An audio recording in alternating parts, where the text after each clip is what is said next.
그렇습니다. 창세기는 종말론을 잉태한 책입니다. 성경의 첫 장을 펼칠 때 우리는 흔히 세상의 시작을 보려고 합니다. 어떻게 하늘과 땅이 생겨났는지, 어떻게 인간이 지음을 받았는지, 어떻게 죄가 세상에 들어왔는지. 그러나 창세기는 단순히 처음의 책이 아닙니다. 창세기는 하나님께서 역사의 첫 페이지에 마지막 페이지를 접어넣어 두신 바로 그 책입니다.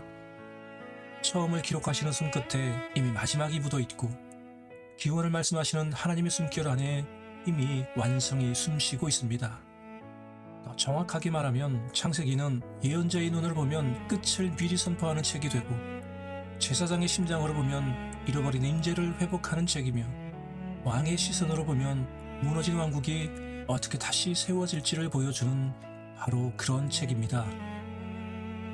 오늘 우리는 그 창세기를 예언자와 제사장과 왕의 시선으로 다시 읽으려고 합니다.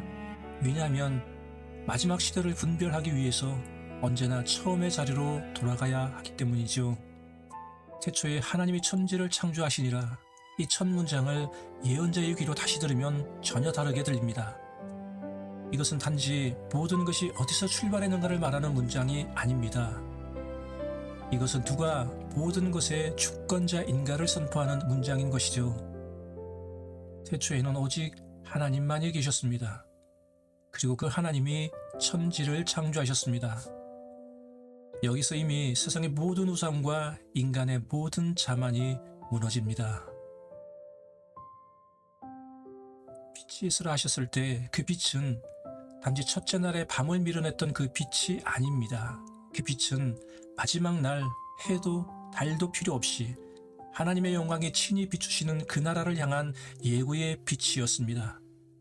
처음의 빛과 마지막의 빛은 결국 한 하나님에게서 나오는 빛인 것이죠. 창세기 1장을 보십시오. 하나님은 창조하실 때 질서를 세우십니다. 빛과 어둠을 나누시고 궁창 위의 물과 아래의 물을 나누십니다. 바다와 육지를 나누시고 그 종류대로 생명을 나누어 두십니다. 하나님의 창조는 혼돈을 아름답게 정리한 사건이고, 무질서한 세상을 조화롭게 배열한 사건인 것이죠.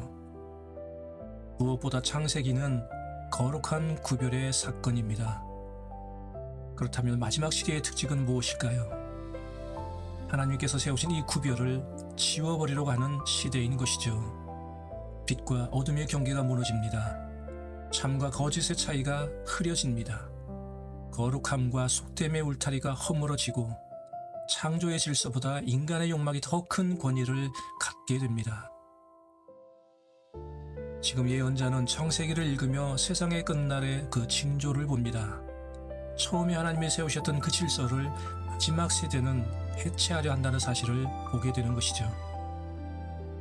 그러므로 창세기 1장은 그저 아름다운 창조 이야기에 국한되지 않고, 엄밀하게 말하면 그것은 마지막 때를 향한 경고의 시작인 것입니다. 하나님이 세우신 것을 인간이 지우려고 할 때 문명은 발전하는 것 같아도 실상은 창조 이전의 혼돈으로 되돌아가고 있습니다. 예언자의 눈은 바로 그 붕괴를 미리 보고 있습니다. 그래서 말합니다. 처음을 읽어라. 그러면 끝이 보일 것이다. 그렇다면 제사장의 눈으로 에덴의 동산으로 가보겠습니다. 많은 사람들이 에덴을 생각할 때 아름다운 풍경을 먼저 떠올립니다. 나무가 있고 강이 흐르고 모든 것이 평화로웠던 아름다운 정원. 그러나 제사장의 눈으로 에덴을 보면 먼저 보이는 게 풍경이 아니라 하나님의 임재입니다. 에덴의 본질은 아름다움이 아니라 하나님이 사람과 함께 거하셨다는 사실입니다.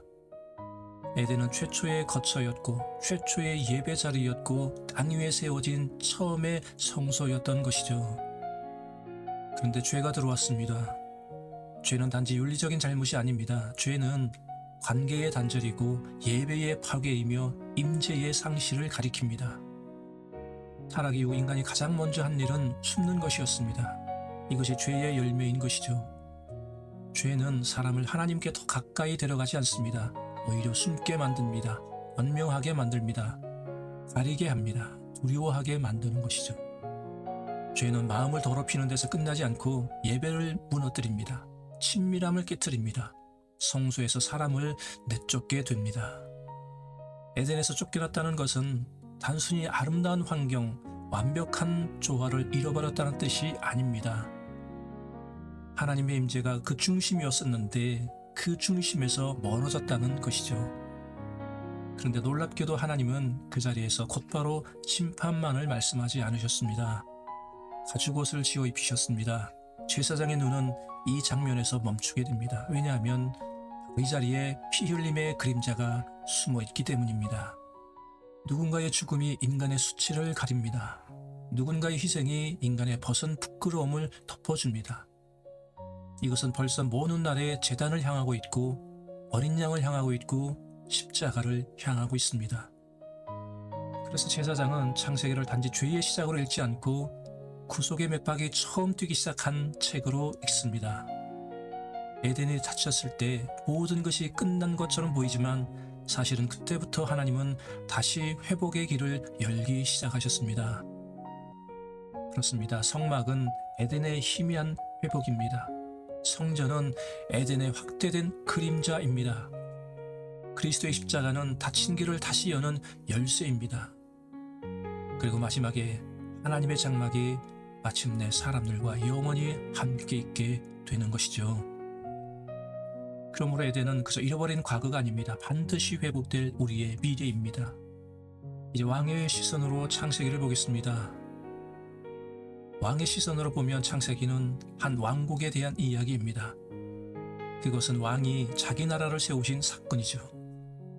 그 안에는 하나님의 통치가 있었고 그 통치 아래 형상으로 지원받은 인간이 있었습니다. 하나님의 형상이라는 말은 영적인 개념으로만 축소될 수 없습니다. 그것은 하나님을 대표하는 존재, 하나님의 뜻을 이 땅에 드러내는 존재, 왕의 통치를 대리 수행하는 존재라는 의미인 것이죠. 그러므로 인간은 에덴에서 마음대로 사는 개별적인 존재가 아니라 왕이 세우신 질서 아래 세워진 존재였습니다.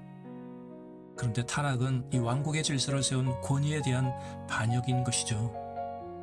뱀의 유혹은 참으로 교묘했습니다. 그는 하나님을 노골적으로 부정하라고 말하지 않았습니다. 하나님 없이도 인간이 스스로 판단할 수 있고 행동할 수 있다고 속삭였습니다. 이것이 반역의 본질입니다. 하나님 없이도 살 수 있다. 하나님 없이도 정의를 행할 수 있다. 하나님 없이도 질서를 만들 수 있다. 마침내 하나님 없이 우리가 왕이 될 수 있다는 그 생각. 그 순간 인간은 피조물의 자리를 떠나 왕의 자리를 탐하게 된 것입니다. 왕의 눈으로 볼 때 창세기 11장 바벨탑 사건은 인류의 문명이 자기 본심을 드러낸 장면입니다. 우리가 성읍과 탑을 쌓아 하늘에 닿게 하자. 우리가 이름을 내자. 우리가 흩어짐을 면하자. 이것은 도시 건설에 대한 이야기가 아닙니다. 왕국의 선언인 것이죠. 그러나 그 왕국에는 하나님의 왕으로 계시지 않습니다. 인간의 자아가 그 왕 위에 앉아 있습니다. 그러므로 바벨은 하나님이 없는 연합입니다. 바벨은 하나님이 없는 안전이고 하나님이 없는 영광이고 하나님이 없는 미래인 것입니다. 인류는 끊임없이 하나님이 없는 질서를 꿈꿉니다. 하나님이 없는 평화를 설계하고 하나님이 없는 번영을 말하고 하나님이 없는 통합을 추구합니다. 그러나 왕은 알고 있습니다. 왕이 없는 연합은 결코 영원한 왕국이 될 수 없다는 것을 말이죠. 마침내 하나님은 바벨을 흩으십니다. 거짓 왕국의 완성은 결코 허락되지 않는다는 준엄한 경고입니다. 결국 세상의 모든 제국은 높아진 만큼 무너지게 되어 있습니다. 바벨도, 바벨론도, 로마도, 모든 우상적인 체계도 마침내 흔적처럼 사라질 것입니다. 오직 하나님의 나라만 영원합니다. 시작도 하나님이 하셨고 완성도 하나님이 하실 것이고 통치도 오직 하나님만이 하십니다. 그러므로 창세기는 무너진 왕국이 아니라 장차 회복될 하나님의 나라에 대한 예언인 것이죠. 타락 직후에 하나님은 인간에게만 말씀하지 않으시고 뱀을 향해도 말씀하셨습니다. 여자의 후손이 내 머리를 상하게 할 것이다. 너는 그의 발꿈치를 상하게 할 뿐이다. 이 말씀은 성경 전체를 통틀어 최초의 복음입니다. 예언자의 눈으로 보면 이것은 장차 오실 메시아의 첫 예고이죠. 역사는 무작위로 흘러가지 않고 구속자는 이미 약속되어 있다는 선언입니다. 제사장의 눈으로 보면 이 말씀은 희생의 냄새를 우리에게 풍기고 있습니다. 승리는 공짜로 오지 않습니다. 발꿈치가 상합니다. 상처가 있습니다. 피가 흐릅니다. 왕의 눈으로 보면 이 말씀은 전쟁에 대한 공문입니다. 이미 적의 머리는 깨어질 운명이 놓여 있다. 전쟁은 아직 진행 중이지만 결말은 이미 결정되어 있습니다. 십자가에서 그리스도는 패배한 것처럼 보였습니다. 그러나 바로 그 자리에서 뱀의 권세는 치명상을 입게 되고, 그리고 그분이 다시 오실 때 승리는 완전히 드러날 것입니다. 창세기 약속은 후에 아브라함에게서 더 분명해집니다. 유다의 지팡이 속에서 더 선명해집니다. 다윗의 언약 속에서 더 또렷해지고 마침내 예수 그리스도 안에서 완벽하게 성취되는 것입니다. 여기 노아의 이야기가 있습니다. 노아의 이야기는 마지막 시대를 향한 가장 엄중한 예표 가운데 하나입니다. 노아의 시대가 심판받은 이유를 우리는 너무 단순하게 읽을 때가 있습니다. 그 시대가 악했기 때문이다. 물론 맞습니다. 그러나 성경은 그보다 더 깊은 이야기를 들려줍니다. 사람들은 먹고 마시고 장가들고 시집가며 평범하게 살고 있었습니다. 심판은 다가오고 있었지만 사람들은 평소처럼 살았습니다. 말씀이 울리고 있었지만 아무도 들으려 하지 않았습니다. 그러나 하나님은 심판만 예비하지 않으셨고 방주를 같이 준비하셨습니다. 이것이 하나님의 마음입니다. 하나님은 심판을 말씀하시기 전에 피할 길을 열어주시는 분이십니다. 하나님은 문을 닫으시는 분이시지만 그 전에 반드시 문을 직접 만드시는 분이시죠. 예언자는 노아의 시대를 보며 말합니다. 인자의 임함도 이와 같으리라. 마지막 때에도 사람들은 경고보다 일상에 더 익숙할 것입니다. 징조보다 소비에 더 몰두할 것이고 돌이키는 회개보다 앞으로의 계획에 더 집중할 것입니다. 제사장은 방주를 보며 압니다. 구원은 밖에서 물과 싸우는 것이 아니라 하나님이 정하신 문 안으로 들어가는 것이라는 사실 말입니다. 방주 밖에 실력이 중요하지 않습니다. 그 문 안에 당신이 있느냐 없느냐, 그것이 중요한 것이죠. 왕은 방주를 보며 선포합니다. 심판의 물이 세상을 뒤덮어도 하나님의 통치는 흔들리지 않는다는 사실을. 물이 온 땅을 덮지만 방주는 파괴되지 않았습니다. 왜냐하면 그 배는 하나님의 말씀 위에 떠 있었기 때문이죠. 오늘 교회가 해야 할 일은 세상과 경쟁하면서 더 멋진 배를 만드는 것이 아닙니다. 하나님이 만드신 방주를 향해, 방주의 그 문을 향해 가리키는 것입니다. 그리스도는 유일한 방주의 문입니다. 그 안으로 들어가는 자는 살고 들어가지 못하면 죽습니다. 그러므로 말씀을 전한다는 것은 어떤 정보를 제공하는 일이 아니라 이 땅이 홍수에 잠기기 전에 그 문을 향해 가리키는 일인 것이죠. 홍수 이후에도 인간의 본성은 바뀌지 않았습니다. 심판을 통과했다고 해서 죄의 뿌리가 사라지는 것은 아닙니다. 창세기 11장 그 뿌리는 다시 바벨의 탑이 되어 솟아오르고 있습니다. 바벨은 인간이 스스로 구원자가 되려는 시도입니다. 바벨은 문명을 통해서 하나님 없이도 완전한 세계를 만들 수 있다는 집단적인 환상입니다. 그리고 이 정신은 시대마다 다른 옷을 입고 나타납니다. 어떤 시대에는 제국의 언어로, 어떤 시대에는 철학과 사상의 언어로, 어떤 시대에는 기술과 데이터의 언어로 나타납니다. 하지만 중심은 같습니다. 하나님 없이 우리가 할 수 있다는 것 말이죠. 예언자는 바벨을 보며 짐승의 나라를 미리 봅니다.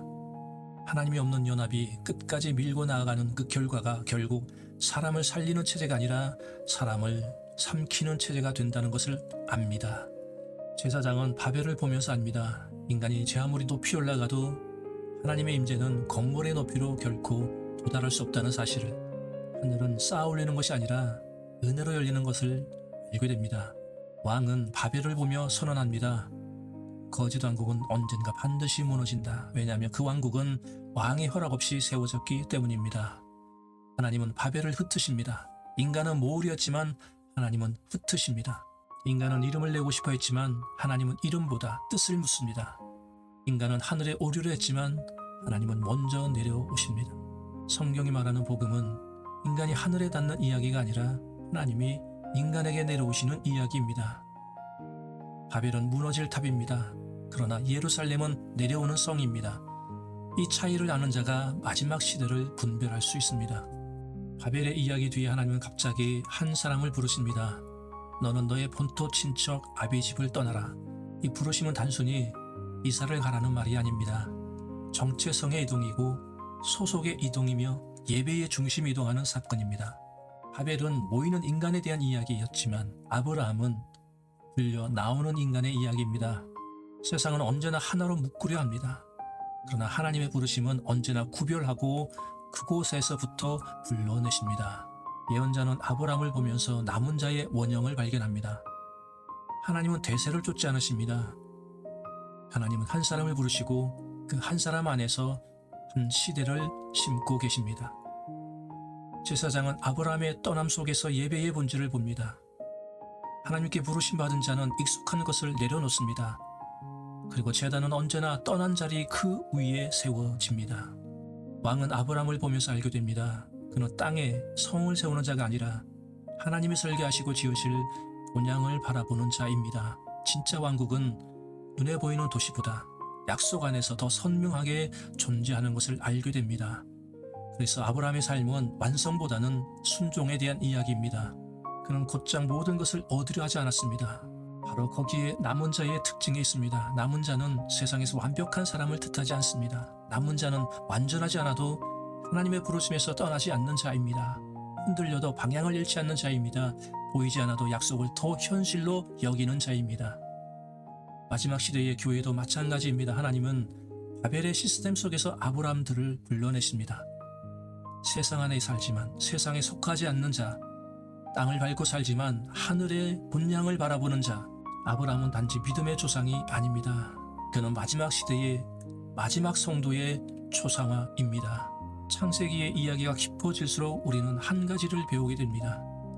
하나님의 역사는 인간의 계획대로 움직이지 않는다는 사실이죠.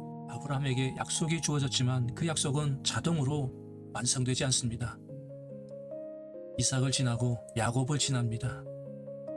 우리는 하나님의 약속이 혈통의 자연스러운 흐름에 있는 것이 아니고 하나님의 선택과 은혜 가운데 이어지고 있다는 것을 알게 됩니다.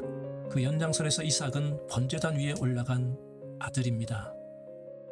그의 침묵은 장차 아버지의 뜻에 자신을 내어주실 참 아들의 예표입니다. 모리아 산에서 이미 골고다의 그림자가 있었던 것이죠. 야곱은 더 복잡해 보입니다. 그는 약속의 계보 안에 있었지만 처음부터 존귀한 모습으로 우리에게 서 있지 않습니다. 붙잡고 빼앗고 계산하고 두려워합니다. 어쩌면 그는 하나님께 쓰임받는 사람치고 너무 인간적이고 너무 뒤틀려 있고 너무나 우리를 닮아 있습니다. 그러나 하나님은 바로 그런 야곱을 무너뜨리십니다. 야복강가에 그는 이길 수 없는 붕과 씨름합니다. 그리고 그 씨름에서 그의 환도뼈가 위골됩니다. 기억하십시오. 이것이 은혜의 방식입니다. 하나님은 선택한 자를 강하게만 만들지 않습니다. 반드시 먼저 깨트리십니다. 그가 자기 힘으로 더는 걷지 못할 때, 자기 힘으로 더는 일어서지 못할 때 바로 그 자리에서 하나님은 하나님의 약속을 붙들게 하십니다. 야곱은 그날 이름이 바뀝니다. 존재의 중심이 바뀌었다는 의미입니다. 제사장의 눈으로 보면 야곱의 변화는 하나님 앞에서 새로운 사람이 되는 과정인 것이죠. 왕의 눈으로 보면 통치받지 않던 사람이 마침내 하나님의 통찰에 들어오는 사건입니다. 예언자의 눈으로 보면 이스라엘이라는 이름 속에 훗날에 펼쳐질 민족의 이야기, 구속사의 큰 강줄기가 흐르기 시작하는 사건입니다. 그렇습니다. 약속은 좋은 사람에게 흘러가는 것이 아니라 하나님의 은혜를 붙든 자에게 흘러가는 것입니다. 그러므로 창세기는 어떤 위인전이 아닙니다. 그것은 거대한 하나님의 은혜의 물줄기인 것이죠. 마침내 창세기는 요셉을 향하고 있습니다. 그는 구덩이로 떨어졌고 형제들에게서 미움을 받고 은혜 팔리고 타국의 종이 됐고 억울하게 감옥에 갇힙니다. 누구라도 그의 생애를 가까이서 들여다보면 하나님의 약속은 사라진 듯 보입니다. 꿈은 있는데 길이 없습니다. 부르심은 있는데 빛이 없습니다. 하나님의 뜻은 있는 것 같은데 상황은 오히려 그 반대로 흘러가고 있습니다. 창세기는 우리에게 한 가지를 조용히 보여줍니다. 사람들이 요셉을 버린 그 자리마다 하나님은 오히려 다음 단계를 준비하고 계시다는 사실 말입니다. 예언자의 눈으로 보면 요셉은 장차 오실 그리스도의 그림자입니다. 마침내 자기를 버린 자들까지 다 살려냅니다. 제사장의 눈으로 보면 요셉은 굶주린 세상의 양식을 나누는 중보자입니다. 자기 고통에 매이지 않고 오히려 타인의 생명을 위해 창고를 여는 사람입니다. 왕의 눈으로 보면 그는 혼란의 시대에 세워진 지혜의 통치자입니다. 흉년의 날에는 저장하고 기근의 날에는 나누는 사람, 감정에 얽매이지 않고 하나님의 때를 분별하는 사람. 그렇습니다. 요셉의 이야기는 개인의 성공담이 아닙니다. 그것은 이 마지막 시대에 교회를 향해 던지는 하나님의 중요한 메시지입니다. 하나님은 언제나 기근이 오기 전에 사람을 준비시키십니다. 양식이 필요할 때가 오기 전에 창고를 만드십니다. 환란이 오기 전에 지혜를 맡기십니다. 지금은 영적 기근의 시대입니다. 말씀은 넘쳐나는데 참된 양식은 찾을 수가 없습니다. 정보는 쏟아지는데 생명은 오히려 메말라가고 있습니다. 바로 지금 하나님은 요셉을 찾고 있습니다. 이제 우리는 묻게 됩니다. 왜 성경을 예언자, 제사장, 왕의 시선으로 읽어야 되는가? 그렇습니다. 예언자는 하나님의 뜻을 선포하는 자입니다. 제사장은 하나님과 사람 사이를 잇는 자입니다. 왕은 하나님의 통치를 이 땅 위에 세우는 자입니다. 그렇습니다. 창세기부터 시작된 이 세 가지의 직임은 결국 그리스도 안에서 하나로 통합됩니다. 그분은 참 예언자이십니다. 처음을 보실 뿐 아니라 마지막을 선포하시는 분이십니다. 오직 그분 안에서 모든 약속은 해석됩니다. 오직 그분의 입에서 마지막 진리가 울리게 됩니다. 그리고 그분은 참 제사장이십니다. 짐승의 피가 아니라 자기 자신을 단번에 들이심으로 영원한 문을 열어주셨습니다. 그리고 그분은 참 왕이십니다. 바벨이 이루지 못한 나라를 십자가의 순종으로 세우셨습니다. 강압이나 억압이 아니라 사랑으로 통치하십니다. 거짓 영광이 아니라 진리의 영광으로 다스리십니다. 그래서 창세기는 처음부터 그리스도를 향해 흐르는 책인 것이죠. 빛도 그분을 향하고, 공주도 그분을 향하고, 부르심도 그분을 향하고, 제단도 그분을 향하고, 계보도 그분을 향하고, 모든 역사가 그분을 향하고 있습니다. 지금 창세기는 당신에게 조용히 묻고 있습니다. 너는 지금 무엇을 쌓고 있느냐? 너는 지금 무엇을 기다리고 있느냐? 너는 지금 어디에 속해 있느냐? 창세기는 단지 시작의 책이 아닙니다. 창세기는 귀환의 책입니다. 처음으로 돌아간다는 뜻입니다. 그러나 단순히 원점으로 회귀한다는 뜻은 아닙니다. 하나님께서 처음 의도하셨던 그 자리, 하나님과 사람이 함께 거하시던 그 중심, 하나님의 통치와 하나님의 임재와 하나님의 평화가 온전히 흘러가던 그 나라로 다시 돌아간다는 뜻입니다.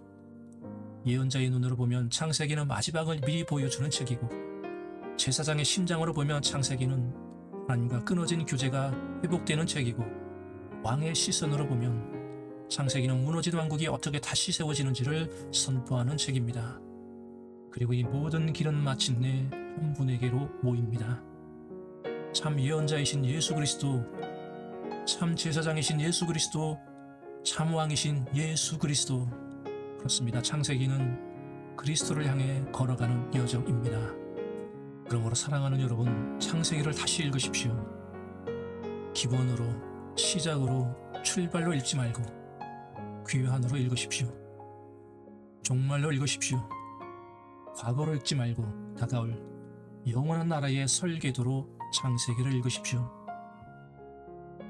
그리고 꼭 기억하시기를 바랍니다. 성경의 첫 문장을 쓰신 하나님은 마침내 마지막 문장도 쓰실 것입니다. 오늘 이렇게 고백하고 싶습니다. 주님, 잃어버린 임재를 회복시켜 주십시오. 무너진 왕국을 다시 세워 주십시오.